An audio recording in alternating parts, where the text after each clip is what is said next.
God, help me not avoid. Help me deal with the truth. Hidden love is ineffective love. Right? If it's hidden love, what good is it? We need to ask ourselves when it comes to these conversations that are sometimes difficult that we don't want to have, am I avoiding this conversation because I care?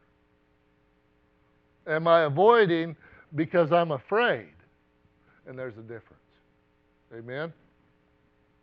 Here's the practical step. I think God, we need to go to Him in prayer and say, I need help in this situation. I need help in this relationship. There's a truth that I want to share here, and I'm having a hard time doing it. God, help. What I find is that when I pray about that situation, God often changes my actions and my conversations going forward.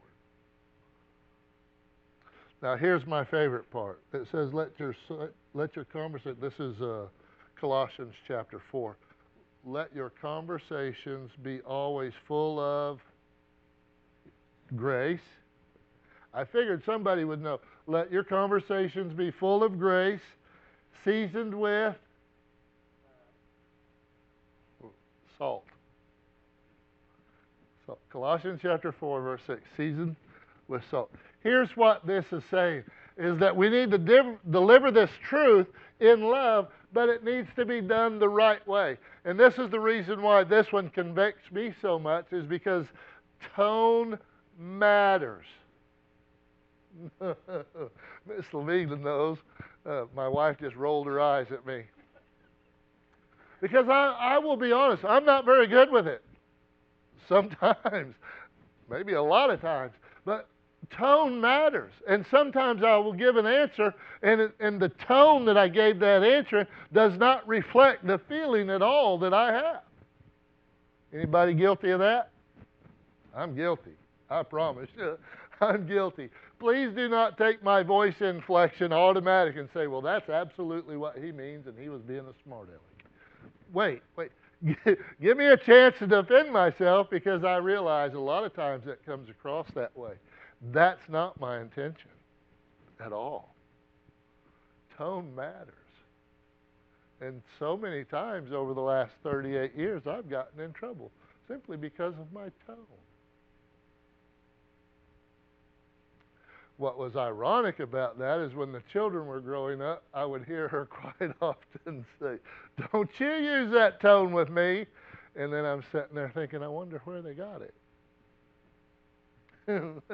I may have influenced them negatively in some ways.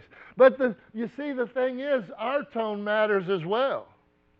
Have you ever tried to send a text message and somebody misunderstood it because the voice inflection they heard was not the one you intended? Why? Not only does tone matter, timing matters. Amen? Sometimes it matters when you speak the truth in love.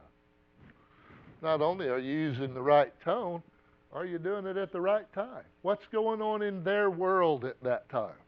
What is happening for them? And then finally, I think we need to ask ourselves, what are the motives? Because I think not only does our tone and our timing matter, our motives matter. What am I trying to accomplish with this conversation? You can say the right thing at the wrong time and destroy a relationship. Jesus modeled in John chapter 8, the woman that was caught in the act of adultery. You're all familiar with the story. He gets down and he writes in the sand, let you that is without sin cast the first stone. And he stands up and he asks the woman, he says, where are your accusers? What'd she say?